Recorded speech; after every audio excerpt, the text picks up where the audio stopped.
السلام عليكم ورحمة الله وبركاته. الحمد لله. الحمد لله الذي نحمده ونستعينه ونستغفره ونؤمن به ونتوكل عليه أما بعد. அன்பிற்குரிய அல்லாஹ்வின் நல்லடியார்களே, அன்பு சகோதரர்களே, நாம் தொடர்ச்சியாக பார்த்து வரக்கூடிய துஆக்களினுடைய திக்ருகளினுடைய தொகுப்பில் இன்று நாம் பார்க்க இருக்கின்ற விடயம் என்னவென்றால், நாம் இரவு தூங்குவதற்கு முன் இந்த சூறாவை ஓதுவோம்.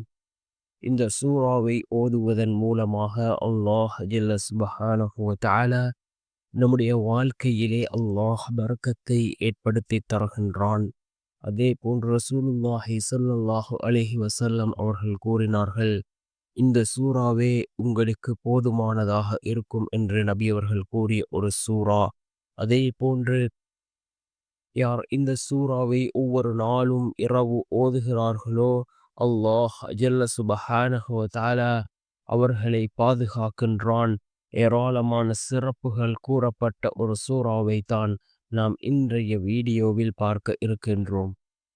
அன்பார்ந்தவர்களே, அல்லாஹ்வின் நல்லடியார்களே, அல் குர்ஆனிலே 114 சூறாக்கள் இருக்கின்றது.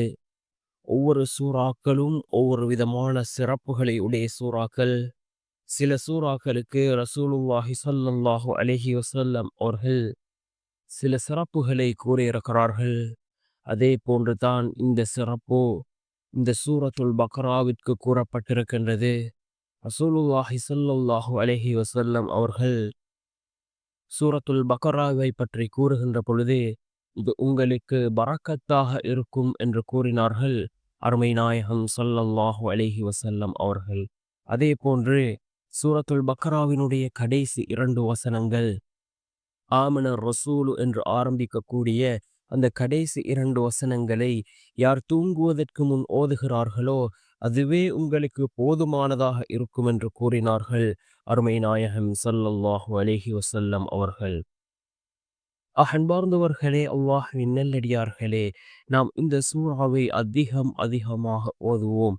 ஏதாவது ஒரு விடயம் நம்முடைய வாழ்க்கையில் நீண்ட நாட்களாக தடைப்பட்டிருந்தால் நாம் இந்த சூறாவை ஓதுவதன் மூலமாக அல்லாஹ் ஜல்ல சுப்ஹானஹு வ தஆலா அந்த விடயத்தை சீராக்குகின்றான். அந்த தடைப்பட்ட காரியத்தில் அல்லாஹ் நமக்கு வெற்றியை தருகின்றான். அதே போன்று இந்த சூறா மிக முக்கியமான ஒரு சூறாவாக இருந்து கொண்டிருக்கின்றது.